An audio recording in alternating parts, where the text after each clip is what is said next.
Неожиданная подстава от Макрона. Украину приглашают поговорить о вступлении, а в Беларуси переходят на военное время. Обо всем этом расскажу подробнее в эфире «Нехта». Самые важные и интересные новости. Шансы Украины на победу оценил генеральный секретарь НАТО. Украина все еще может победить, но только при условии постоянной и надежной поддержки со стороны союзников по НАТО. Совет по внешней политике РФ предлагает нанести ядерный удар. Если бы Российская Федерация могла нанести ядерный удар, она бы уже это сделала. Масштабная кибероблава – крупнейшая операция против разработчиков вирусов. Спасибо, что смотрите, спасибо за доверие. Не забывайте ставить лайки, оставлять комментарии, подписываться на канал. Не забывайте про кнопочку «Супер спасибо». В общем, поехали. Зеленский полетит в Саудовскую Аравию перед саммитом в Швейцарии. Об этом новостному агентству DPA сообщил собственный источник в посольстве Украины в Эр-Рияде. Якобы президент Украины хочет заручиться поддержкой королевства. Мы говорили о том, что ЕС хотят провести следующий после швейцарского саммит в Саудовской Аравии уже с участием РФ. Может ли это быть подготовкой настолько заранее? Мы спросили у политолога Олега Саакяна.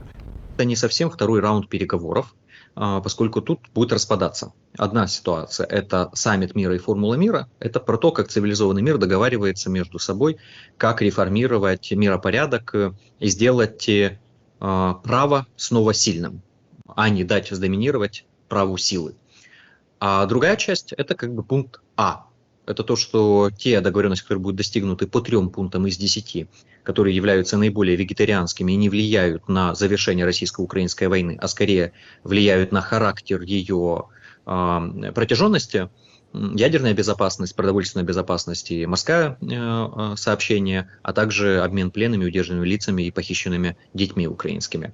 Вот по этим вопросам как бы они будут положены на стол перед Россией, чтобы посмотреть, Россия готова цивилизованно общаться и поддерживать цивилизованный диалог или нет. Но это не является венцом саммита мира. Нет, это просто является субформатом, который для того, чтобы пощупать палкой там в Кремле. Живы, не живы, адекватны, неадекватны. Украина все еще может одержать победу в войне с Россией, но только при одном условии, говорит Йенс Столтенберг, выступая в Праге перед встречей министров иностранных дел НАТО. Украина продолжает храбро сражаться, но вызовы, с которыми она сталкивается, становятся все более серьезными и растущими. Украина все еще может победить, но только при условии постоянной и надежной поддержки со стороны союзников по НАТО. Поэтому на саммите НАТО в июле мы планируем поставить нашу поддержку на более прочную основу, включая большую роль НАТО в координации помощи в области безопасности и обучения, а также многолетние финансовые обязательства.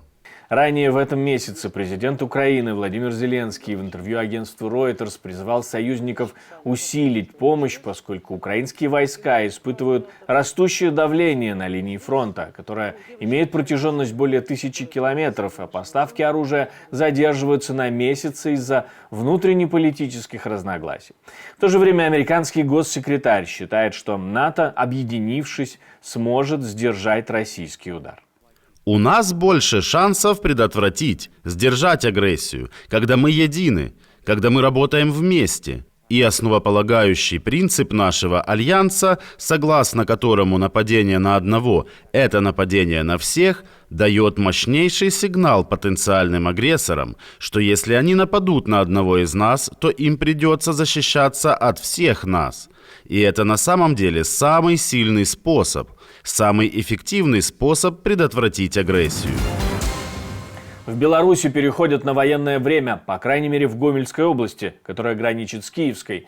Госиздание «Белта» цитирует так называемого первого заместителя министра по чрезвычайным ситуациям.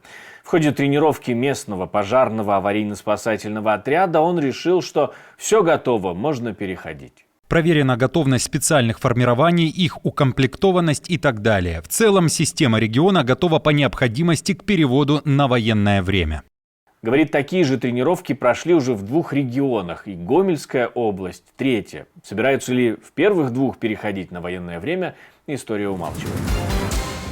Совет по внешней политике РФ предлагает нанести демонстрационный ядерный удар. Замдиректора этой институции предлагает совершить такое мероприятие, якобы чтобы остановить участие Запада в войне. Участием Дмитрий Суслов считает разрешение наносить удары западным оружием по территории РФ, отправку инструкторов, сбитие российских ракет над Украиной западными системами ПВО и отправку войск НАТО в Украину. Зачем звучат подобные заявления, мы спросили у политолога Олега Саакяна. Если бы Российская Федерация могла нанести ядерный удар, она бы уже это сделала. Ведь Россия ведет войну за принципом тотальной войны. И все, что они могут, они используют. На сегодня для них применение ядерного оружия является неприемлемым с точки зрения целого ряда негативных следствий. Во-первых, Китай категорически против. И с этого момента для Китая не останется возможности поддерживать Россию. Китаю придется стать в оппозицию к России. Второе, с точки зрения ситуации на фронте, применение тактического ядерного оружия ничем не изменит для них ситуации. Ведь сейчас не происходят битвы, в которых 150 тысяч солдат с одной стороны, сотня тысяч с другой, идут огромнейшие колонны с сотнями бронетехники, где можно одним ядерным ударом уничтожить огромное количество живой силы либо техники противника. Быть может, так Россия пытается остановить процесс снятия ограничений на использование западного вооружения на территории РФ. То есть это не усилит могущество России на фронте и не решит никакой из военных задач. А третье, конечно, это в целом для них создаст абсолютно другой уровень эскалированности в отношениях с цивилизованным миром, и, соответственно, придется на это реагировать, поскольку будет перейдено одну из самых жирных красных линий в международной политике. В России это прекрасно понимают, а российский потенциал военный достаточно скромен, если его сравнивать с коалицией западных стран. И поэтому, когда Россия говорит, что они воюют со Штатами и прочее, смею напомнить, у них есть общая граница с Соединенными Штатами, которую при замерзших водах айвенки, удмурты и эскимосы пешком переходят. У России есть граница со Штатами, но почему-то Россия всегда пытается воевать с ними там, где Штатов нет. Президент Франции лично уговаривал канадского премьер-министра освободить Airbus и другие аэрокосмические компании от санкций в отношении российского производства «Титана». Об этом пишет Reuters со ссылкой на свои источники.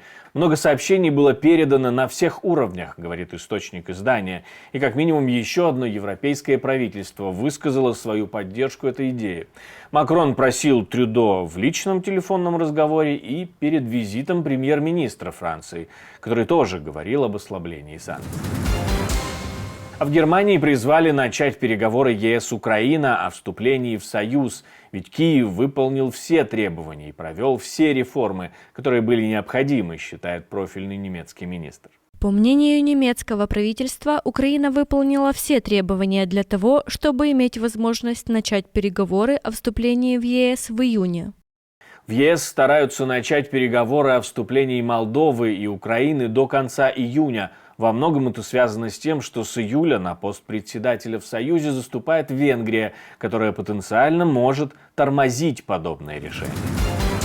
4 человека были арестованы и более сотни интернет-серверов были выведены из строя в ходе международной скоординированной операции, которая направлена на киберинфраструктуру, которая используется для создания вредоносных программ вирусов.